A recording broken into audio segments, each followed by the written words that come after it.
following question is about air pollution. Yes, thank you. I think obviously great confidence has got to be placed in King's College London's Environmental Research Group, but not so much in the way that we have a very close working relationship with them. They work with the boroughs, with the London Air Quality Monitoring Network. We depend on their analysis, which shows, amongst other things, that emissions of NOx has fallen by 20% and PM10s 15%. And the latest analysis actually shows that concentrations of NO2, I suppose that's nitrogen dioxide, have fallen by 12% since 2008. I think where we're entitled to be cautious is in the spin that is put on their findings by, I'm sure, perfectly well-meaning journalists who slightly soup it up and make statements that cannot really be justified. You know, saying that London has the worst air quality in the world, or that Oxford Street is the most polluted place on the planet. These things simply aren't true, and it's important to correct those. Okay, thank you very much, Mr. Mayor. Can I just inform you that this morning the UK Supreme Court has made a requirement of DEFRA to produce a meaningful air quality plan to ensure that the exceedance period for nitrogen dioxide limited values beyond 2010 is as short as possible. And was it the Supreme Court of Europe? DEFRA, can I just finish? Producing a plan is not enough in itself, and I think. Do you welcome that? I do. Look, I mean, as you know, and you know, Murad, you've worked on this for years. The issue for us in London is we feel that often we're in the lead, we care about it, we're doing all sorts of stuff, you know, taking huge amounts of flack from drivers to make vehicles cleaner, putting in the ultra-low emission zone, all the sorts of things we're doing. But government, we don't think, is funding this enough.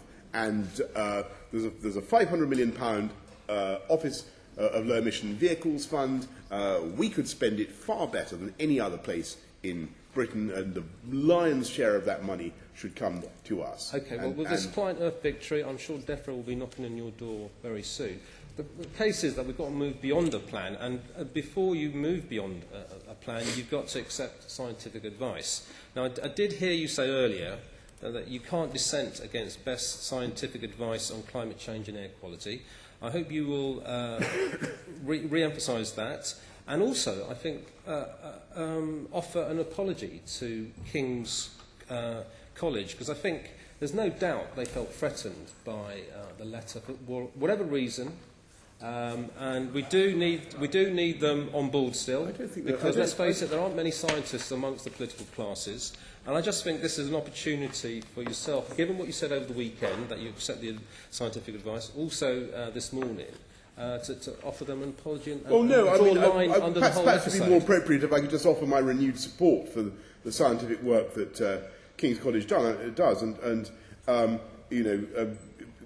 was what I object to is ill-informed headlines in newspapers based fallaciously on those reports, which say things like "Welcome to London, the most toxic place on the planet," and that I think is palpable nonsense. In London, we have, if you look at overall air quality, we're better than. If you look at NO2, we're better than Stuttgart, Paris, Munich, Rome, Milan. Mexico City levels are only double that of London. Hong Kong, Istanbul, Beijing, Shanghai all have higher readings. London comes about, as far as I can remember, well down the 15th on the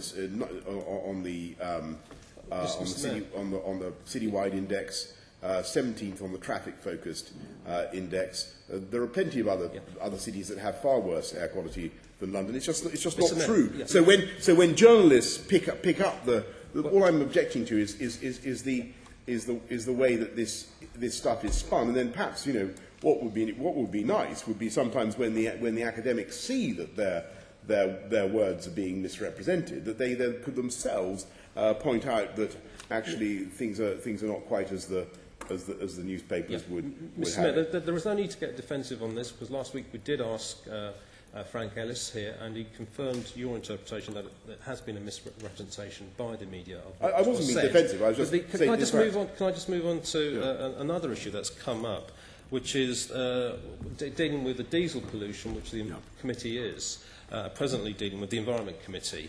The removal of the diesel particulate filters by lorry drivers, SUV drivers, and what have you. This is critical. You know, we can talk about Absolutely. the future and what have you. There are immediate things that can be done.